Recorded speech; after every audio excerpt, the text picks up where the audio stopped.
साई राम बच्चों, कैसे हो? अच्छे हो? तो आजकल हम क्या पढ़ रहे थे? हिंदी व्याकरण। क्या पढ़ रहे हैं हम? हिंदी व्याकरण। और हिंदी व्याकरण का आज हम पढ़ेंगे लेसन नंबर 11, अव्यय। अव्यय, ये तो कुछ समझ में नहीं आ रहा है ना। अव्यय क्या होता है? ये तो सोचने वाली बात है कि अव्यय क्या होता है। अ और बे, बे का मतलब होता है खर्च और आ का मतलब हो ना खर्च, यानी जो खर्च नहीं होता उसे क्या कहते हैं? अव्यय। कहते हैं ना मेरा इतना बे हो गया, और अव्यय मतलब जो खर्च नहीं हुआ, तो वही है जो खर्च नहीं होता, यानी जो परिवर्तित नहीं होता वो क्या कहलाता है? अव्यय। अविकारी का अर्थ है जिसमें परिवर्तन या विकार न आए। ठीक है, परिवर्तन और विकार क्या है? अव्यय यानी जिसमें कोई परिवर्तन नहीं होता, चाहे वो लिंग बदल जाए, लिंग बदले, वचन बदले, कारक बदले, लेकिन जो शब्द अपनी जगह स्थिर रहते हैं उनमें कोई बदलाव नहीं आता है। चाहे उसमें लिंग चेंज हो जाए, वाक्य में लिंग चेंज कर लो, आप वचन चेंज कर लो, आप उसमें कारक चेंज कर लो, लेकिन वो शब्द जो है जस का तस रहता है, वो कभी खर्च नहीं होता, कोई उसमें बदलाव नहीं आता है, तो वो क्या कहलाता है? अव्यय।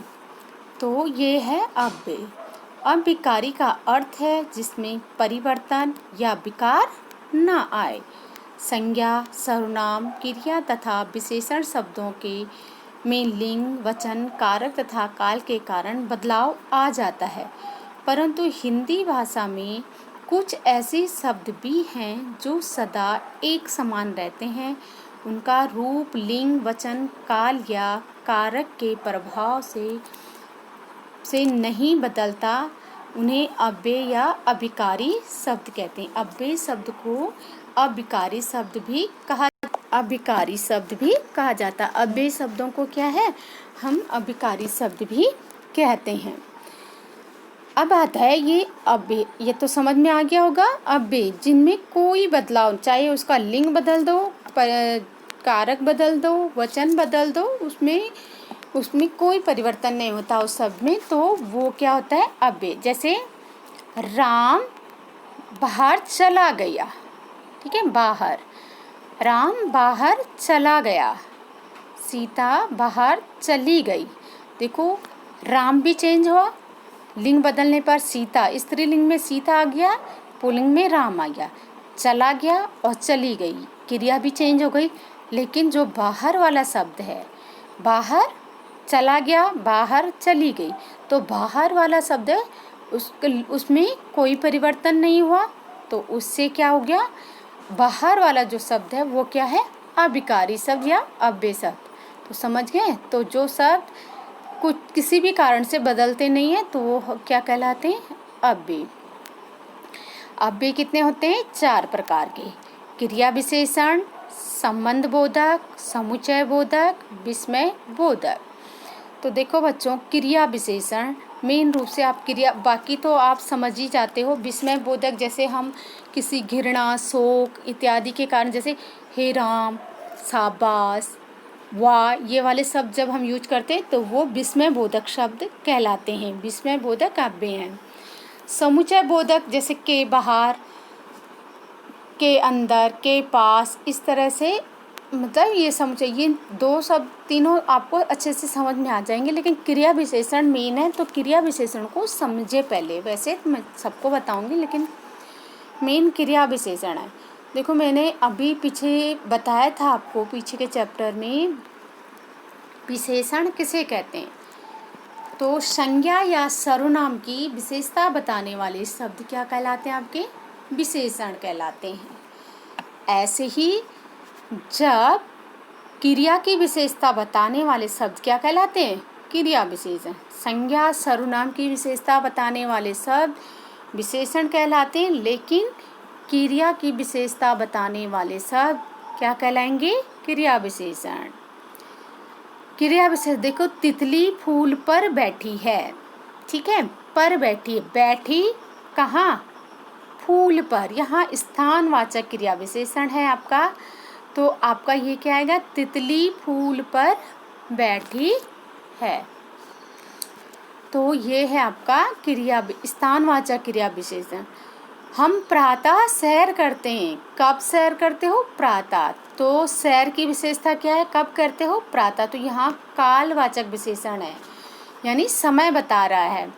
फिर है कछुआ धीरे धीरे चलता है, कछुआ कैसे चलता है, धीरे धीरे। चलने की विशेषता, चलना एक क्रिया है और उसकी विशेषता क्या बताया जा रही है, धीरे धीरे। तो ये है रीतिवाचक, यहाँ पर ढंग बताया जा रहा है कि कौन सा कार्य, चलने का कार्य किस ढंग से हो रहा है, धीरे धीरे। तो वो है आपका रीतिवाचक। फिर है दीपिका बहुत खाती है, बहुत खाने की मात्रा बताई गई है, कितना खाती है, बहुत खाती है। तो वो क्या है आपकी परिमाण, क्वांटिटी बता रहा ना, परिमाणवाचक क्रिया विशेषण। तो समझ में आया, क्रिया विशेषण 4 प्रकार के होते हैं। कौन कौन से, स्थानवाचक, कालवाचक, रीतिवाचक और परिमाणवाचक। पहले देखिए, जिन शब्दों से क्रिया के स्थान, समय, रीति और परिणाम संबंधी विशेषता का पता चलता है उसे क्रिया विशेषण कहते हैं। आप सिंपल से भी लिखोगे कि क्रिया की विशेषता बताने वाले शब्दों को क्या कहते हैं, क्रिया विशेषण। चलेगा, ठीक है, चलेगा, पूरा ना याद नहीं होता है, इतना भी आप लिखोगे कि क्रिया की विशेषता बताने वाले शब्दों को क्रिया विशेषण कहते हैं। क्रिया विशेषण कितने प्रकार के होते हैं, 4 प्रकार के, स्थानवाचक, कालवाचक, रीतिवाचक और परिमाणवाचक।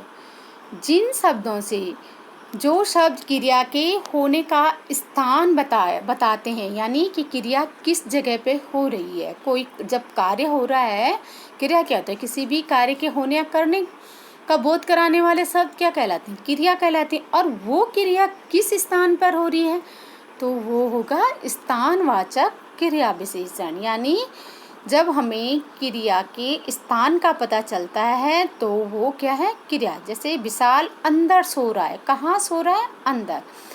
तो इस प्रकार के गाय पेड़ के नीचे बैठी है, कहाँ बैठी है, पेड़ के नीचे।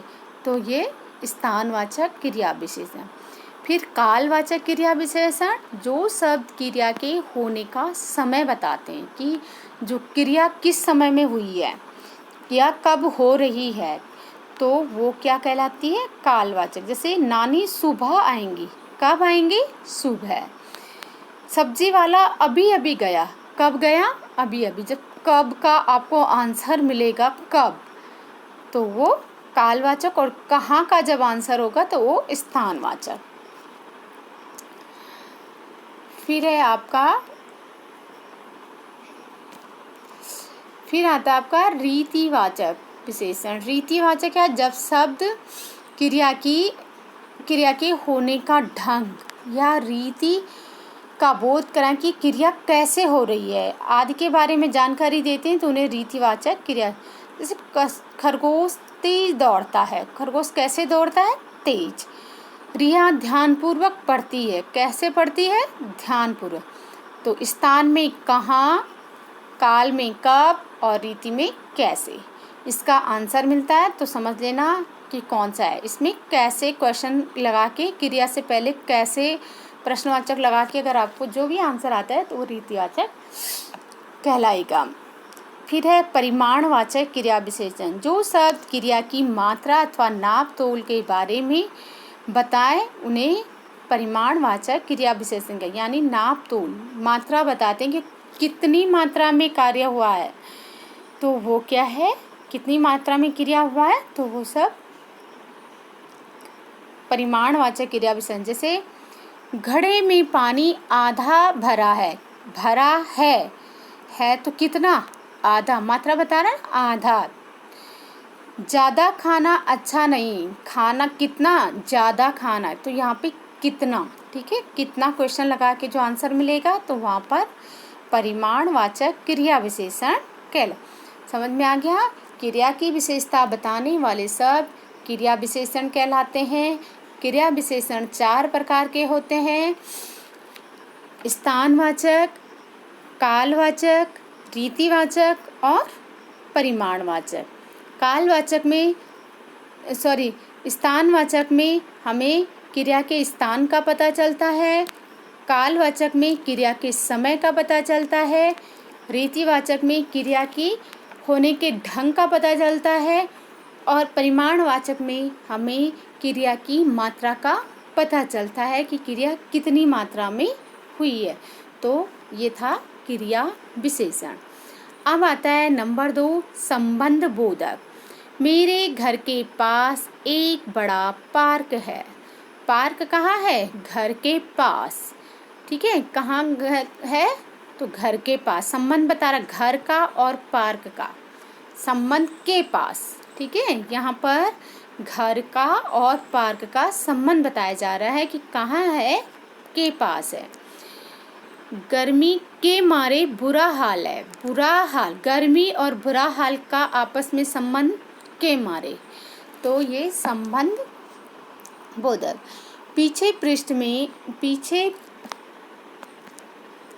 पृष्ठ पर दिए गए वाक्यों में के पास और के मारे संबंध बोधक हैं, क्योंकि ये वाक्य में संज्ञा सर्वनाम शब्दों का संबंध आपस में जोड़ रहे हैं। संबंध शब्द अधिकांशतः के या से उपसर्ग से जुड़े होते हैं। परसर्ग यानी विभक्ति, आपको पिछले लेसन में पढ़ाया था, कारक वाले में विभक्ति चिन्हों को परसर्ग भी कहा जाता है। तो ये के और से विभक्ति से जुड़े होते हैं। जैसे से नीचे, से पहले, के सामने, के पीछे, के बाद, के कारण, के आगे, के स्थान, के अंत, से और के विभक्ति से ये जुड़े होते हैं संबंध बोधक। दो संज्ञा और सर्वनाम, दो संज्ञाओं, जो शब्द वाक्य में प्रयुक्त दो संज्ञाओं या सर्वनामों का संबंध आपस में जोड़ते हैं, उन्हें संबंध बोधक कहते हैं।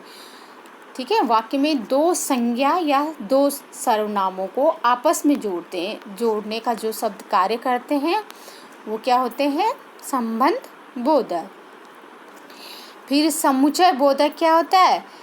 साक्षी और अंकिता पढ़ रही है। तुम्हें चाय पीनी है या कॉफ़ी?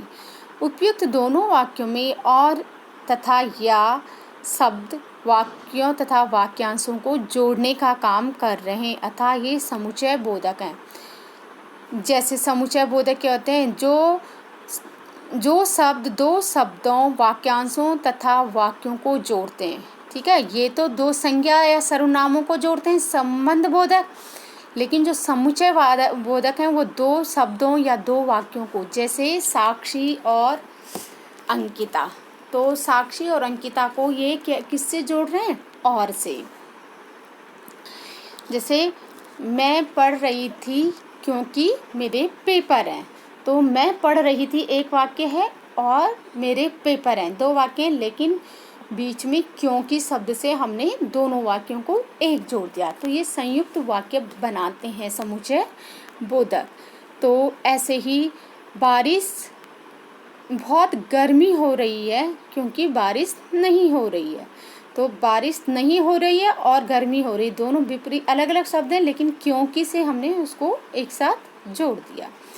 तो ये और, क्योंकि, लेकिन, परंतु, ये वाले जो शब्द होते हैं वो क्या होते हैं? समुच्चय बोधक। ठीक है, समझ में आ गया? कुछ समुच्चय बोधक शब्द इस प्रकार हैं, जैसे मगर, तथा, व, एवं, अथवा, अन्यथा, क्योंकि, कि, इसलिए, किंतु, परंतु, पर आदि, ये सब समुच्चय बोधक शब्द हैं। दो शब्द या दो वाक्यों को जोड़ने वाले शब्द क्या कहलाते हैं? समुच्चय बोधक।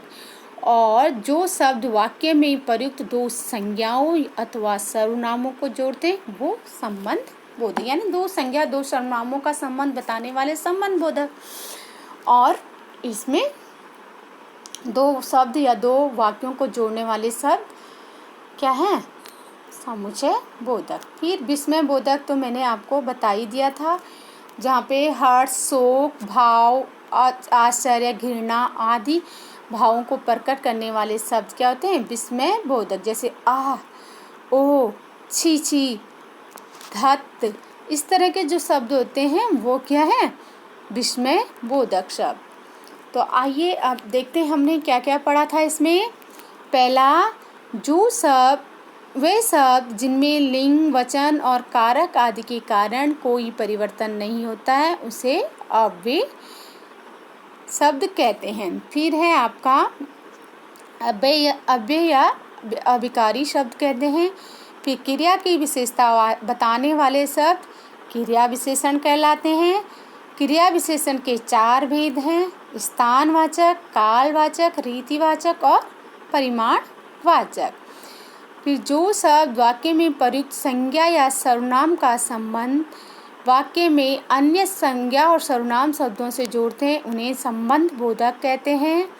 जो शब्द 2 शब्दों, वाक्यांशों या वाक्यों को जोड़ते हैं उन्हें समुच्चय बोधक कहते हैं।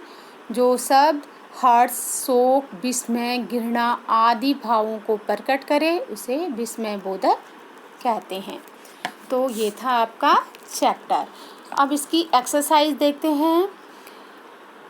सोचिए, ये कक्षा में संवाद बोलिए जिसमें हर्ष, आश्चर्य, शोक, क्रोध आदि सब भाव प्रकट हों। ये आप घर में कर सकते हो।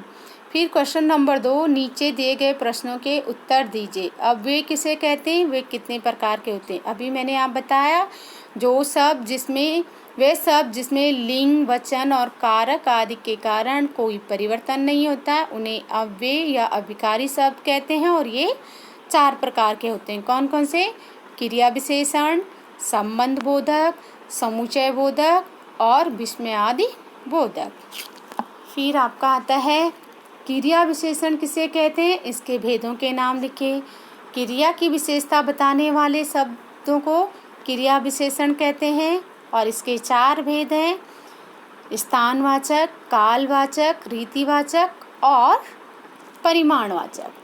फिर है संबंध बोधक अव्यय किसे कहते हैं? संबंध बोधक, जो शब्द वाक्य में प्रयुक्त संज्ञा या सर्वनाम का संबंध वाक्य में अन्य संज्ञा सर्वनाम शब्दों से जोड़ते हैं उन्हें संबंध बोधक अव्यय कहते हैं। आपके पास बुक होगी, अगर इसमें समझ में नहीं आ रहा होगा तो बुक में आपकी जो परिभाषा है वो आप इसको आंसर लिख सकते हो। विस्मय बोधक अव्यय से आप क्या समझते हो? जो शब्द हर्ष, शोक, विस्मय, घृणा आदि भावों को प्रकट करे उसे विस्मय बोधक शब्द कहते हैं। ये तो थे आपके क्वेश्चन आंसर। फिर आइए नीचे दिए क्रिया विशेषण शब्दों का वाक्यों में प्रयोग कीजिए। अब क्रिया विशेषण दिए, आप इसका अपने आप से भी वाक्य में प्रयोग कर सकते हैं। बाएं, राम के बाएं में रमेश बैठा है। मधुर, वह मधुर आवाज़ में गाती है। बार बार, तुम बार बार एक ही बात क्यों पूछते हो?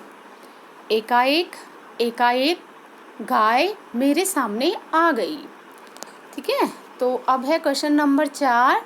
नीचे दी कि वाक्य क्रिया विशेषण है या विशेषण पहचान कर लिखे। यहाँ से मीठा है, तो ये क्या है? मीठा विशेषण है। ठीक है, और क्रिया अंदर बहुत सर्दी है। सर्दी मात्रा बता रहा है कितनी सर्दी है, तो यहाँ पे क्रिया विशेषण है। आज बहुत वर्षा हो रही है, क्रिया विशेषण। इतना मत बोलो, कितना मत बोलो, इतना मत बोलो, तो ये क्या है? क्रिया विशेषण। मूसलाधार वर्षा हो रही है, विशेषण। वर्षा कैसी है? मूसलाधार। वर्षा की विशेषता बताई जाए तो ये विशेषण है। फिर है रिक्त स्थानों की पूर्ति उचित विस्मय आदि बोधक शब्दों से द्वारा कीजिए। देखो, मेरा हाथ कट गया, तो क्या कहा? ओह, मेरा हाथ कट गया। इतना बड़ा सांप, बाप रे बाप। शर्मा जी कब आए? अरे शर्मा जी कब आए? ये तो था। फिर है आपका हाँ, वाह कितनी ठंडी हवा चल रही है।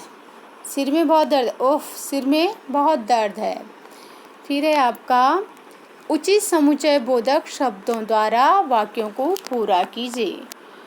वह धनी अवश्य है लेकिन है कंजूस।